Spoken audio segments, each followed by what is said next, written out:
அனைவருக்கும் வணக்கம். என் பெயர் காவிமலா.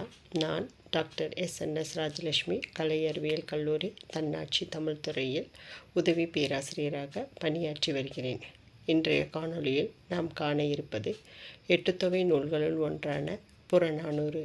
புறநானூற்றில் ஒரு பாடலை குறித்து காணலாம். புறநானூறு 400 பாடல்களை கொண்டுள்ளது. இது புறம் பற்றிய செய்திகளை குறிப்பிடும் ஒரு நூலாகும். இதனை புறப்பாட்டு எனவும் நந்தா விளக்கம் எனவும் வேறு பெயர்களாலும் அழைக்கப்படுகிறது. புறநானூற்றின் வழியாக ஒரு மன்னனின் வீரச்சிறப்பு, நாட்டு வளம், வள்ளல் தன்மை, போர் செய்திகள், மக்களின் வாழ்வியல் சார்ந்த முறைகள் முதலியவற்றை அறிய முடிகிறது.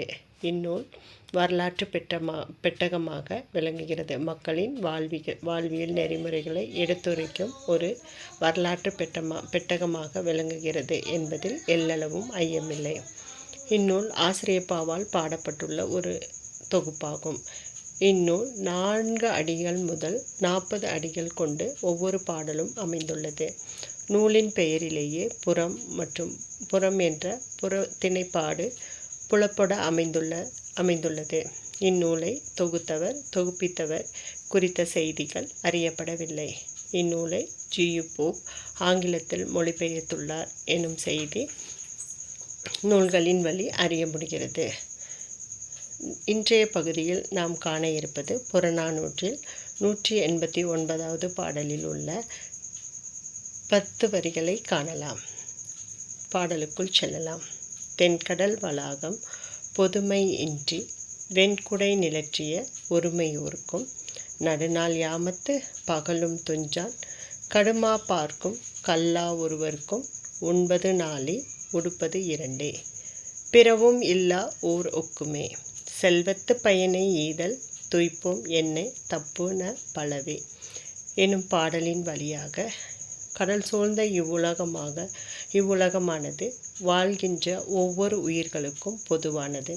அரசனாக இருந்தாலும் சரி, அல்லது காட்டில் விலங்குகளை வேட்டையாடும் வேடனாக இருந்தாலும் சரி, அனைவருக்கும் உண்பது நாளி உடுப்பது இரண்டே, அதாவது உணவு உண்பது எல்லோருக்கும் பொதுவானது. அது மட்டுமல்லாது அணிகின்ற ஆடையும் பொதுவானது என்பதனை நடுநாள் யாமத்து பகலும் துஞ்சான் கடுமா பார்க்கும் கல்லா ஒருவர்க்கும் உண்பது நாளி உடுப்பது இரண்டே எனும் வரிகள் வழி எடுத்து எம்புகிறது.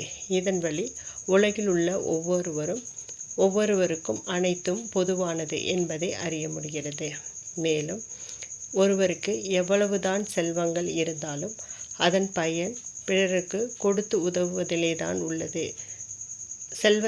எவ்வளவு செல்வங்கள் இருந்தாலும் அதனை தான் ஒருவனால் ஒரு குறிப்பிட்டவற்றை மட்டுமே அனுபவிக்க முடியும். அனைத்தையும் ஒருவரால் அனுபவிக்க முடியாது.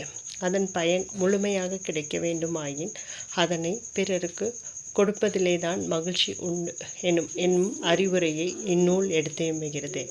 இதனை செல்வத்து பயனை ஈதல் துய்ப்போம் என்னை தப்புன பலவே எனும் வரிகள் குறிப்பிடுகிறது. அதாவது செல்வத்து பயனை ஈதல் எனும் வரியானது பிறருக்கு கொடுப்பதிலேதான் மகிழ்ச்சி அடங்கி உள்ளது. அதன் மூலமே நாம் இன்பத்தை தூய்க்க முடியும் என்பதனை அறிவுரையாக எடுத்துரைப்பதோடு மட்டுமல்லாமல் நாம் அவ்வாறு செய்யும்போது நமக்கு அதனால் கிடைக்கக்கூடிய பயன் மிகவும் சிறப்புடையதாகும் என்பதனை இந்த வரி எடுத்து எம்புகிறது. இதன் வழி புறநானூற்று வழியாக ஒவ்வொரு அறிவுரையும் மக்கள் இவ்வாறு பின்பற்ற வேண்டும் என்பதை பாடல்கள் எடுத்து எம்புவதை காண முடிகிறது. இப்புறநானூற்றின் வழியாக மக்களின் பண்டைய கால பழக்க வழக்கங்கள், பண்பாட்டு நெறிமுறைகள், வாழ்வியல் சார்ந்த நெறிமுறைகள் முதலியவற்றை கண்டோம். ஆக இத்தகைய நெறிமுறைகளை நாம் வாழ்வில் பின்பற்றும் போது நம் வாழ்வு சிறப்பாக அமைவதுடன் மட்டுமல்லாமல் அதன் பயனை அனுபவிக்க முடியும் என்பதனை அறிய முடிகிறது. புறநானூற்றின் வழியாக பல்வேறு அறம் சார்ந்த கருத்துக்களையும் அறிவுரை சார்ந்த கருத்துக்களையும் அறிய முடிகிறது. போர் முக்கியமாக குறிப்பிட்டு சொல்ல வேண்டுமானால் போர் பற்றிய செய்திகள், ஒருவன் எவ்வாறு மன்னன் எவ்வாறு தன் நாட்டை ஆட்சி செய்தான் பற்றிய புறம் சார்ந்த செய்திகள் பலவற்றை புறநானூற்றின் வழியாக அறிந்து கொள்ள முடிகிறது. இன்றைய பாடலில் செல்வத்து பயனே ஈதல், உண்பது நாளை உடுப்பது இரண்டே எனும் 2 வரிகள் அனைத்து உயிர்களுக்கும் பொதுவானது என்பதனை அறிந்து கொண்டோம். நன்றி, வணக்கம்.